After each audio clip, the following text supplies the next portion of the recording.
जय श्री राधे श्याम। श्री राधा बाबा की जय हो। श्री भाई जी महाराज की जय हो। हम लीलावली बाग प्रथम से अगला भाग शुरुआत कर रहे हैं। बाग का नाम है सौंदर्य की सराहना। लीला का नाम है सौंदर्य की सराहना। श्री प्रिया जी ने श्री ललिता जी को पुकारा। हे श्री प्रिया जी ने श्री ललिता जी को पुकार करके बुलाया और उनसे कहने लगी, अरे वे कहाँ अटक गए? कमल पुष्प लाने के लिए वे श्री यमुना जी की ओर गए थे। किससे उलझ गए? सूर्य चढ़ा आ रहा है, मध्याह्न का समय हो रहा है, उन्हें आहार आराम की सुध रहती ही नहीं। उनको खोज करके ला, उनको जल्दी लिया।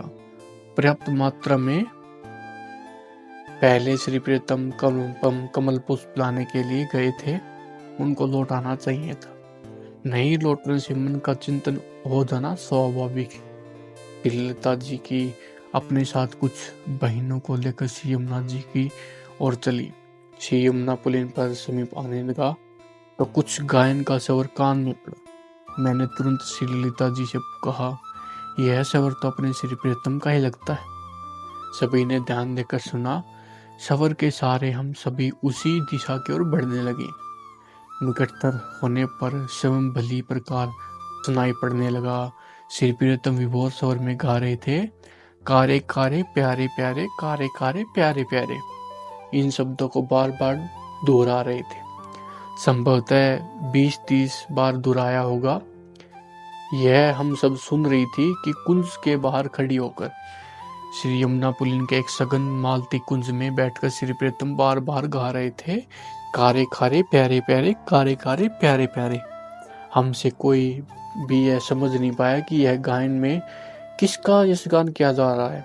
हम सभी कुछ देर तक चुपचाप कुंज के बाहर पुलिन पर पथ पर खड़े रही। धीरे धीरे इस गान का हेतु भी व्यक्त हो उठा। श्री प्रियतम ने गाया, अति कजरारे, अति गुंगरारे, अति चिकनारे, सघन महान नारे। रहस्य खुल गया। श्री प्रियतम अपने जीवन आराध्य के अनुपम केशों की सुंदरता में निमग्न होकर विभोर मन से गा रहे थे। मन सभी ने मालती कुंज में प्रवेश किया। आंख मूंद कर श्री प्रियतम गायन में इतने तल्लीन हो गए कि केशों की सुंदरता में इतने तल्लीन हो गए कि उनको हमारी उपस्थिति का भान ही नहीं रहा। उनकी अपनी उपस्थिति का भान कराने के लिए अब श्री ललिता जी ने श्री प्रियतम के स्वर में स्वर मिलाकर एक ऊंची आलाप ली। आलाप को सुनते श्री प्रियतम ने आंखें खोली। सामने हम सभी को देखकर वे कुछ सकुचा गए। तुरंत अपने पीताम्बर के छोर से आंखों की सजलता को समेटा।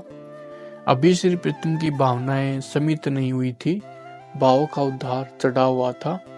भावों की उभरी लहरियों पर बहते हुए श्री प्रियतम कहने लगे, तुम सब कब आई? बड़ा उत्तम हुआ आ गई। मैं कमल पुष्प लेने के लिए उधर आया था। आते समय ही प्यारी के केशों की सुषमा मन पर छा गई। मन अत्यंत मन मना हो गया। चलना कठिन हो गया। फिर इस मालती कुंज में बैठ गया। तुम देखो अपनी स्वामिनी के केश कितने सुंदर हैं, इतने काले घुंघराले, इतने चमकीले चिकने, इतने एक एवं लंबे, इतने सघन सुशोभित, इतने कोमल कलित मैंने आज तक कहीं देख ही नहीं सकी। केश सर्वता निरुपमेय है। हम सभी श्री प्रियतम की विभोर वाणी सुन तो रही थी, पर श्री प्रिया जी का निर्देश भी मन पर छाया हुआ था कि श्री प्रियतम को सिद्ध निकुंज महल में ले आना।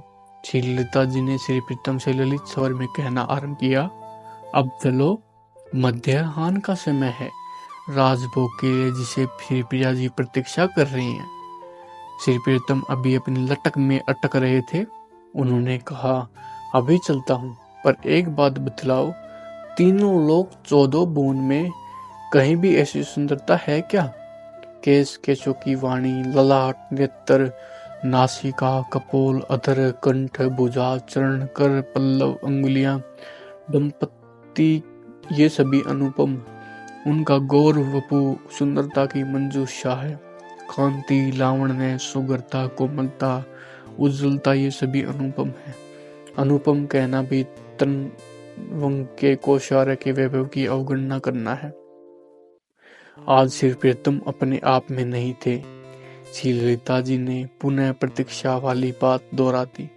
श्री ललिता जी के आग्रह के भरे अनुरोध पर श्री प्रीतम चल पड़े, पर चल पड़ने का मन था नहीं। श्री प्रीतम की शुभ सराहना की मंजुल छवि मेरे मन पर छाई हुई थी।